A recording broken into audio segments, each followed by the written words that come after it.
You could call it Camp Canada. Because we love camping, just to get away. Decked out in maple leaf, Sharon Doucette has been coming to this Okanagan campground with friends for more than 20 years. She's prepared. We like to camp in a little bit of comfort. Cushions, a caravan, and barbecue, and one thing she can't do without. This is essential. Yeah.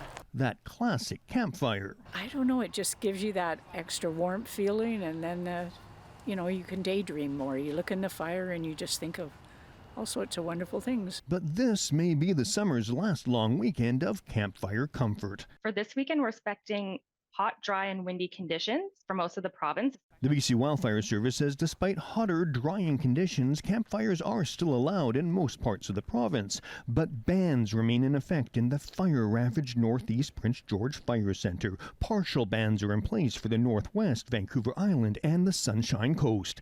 Still, the fire danger rating in much of the South Coast, Interior, and Kootenays remains low to moderate. There's no plan to change that through Monday. You should always check before you go, and just in case there are some last-minute changes, and you should always check with local authorities as well, as they may have different bylaws. All right, ready?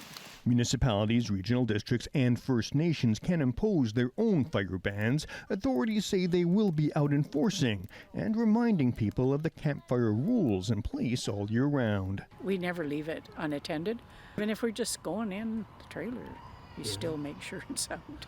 Now that's a good start, but BC Wildfire Service says you should also always keep water nearby your campfire and douse it completely when you're finished.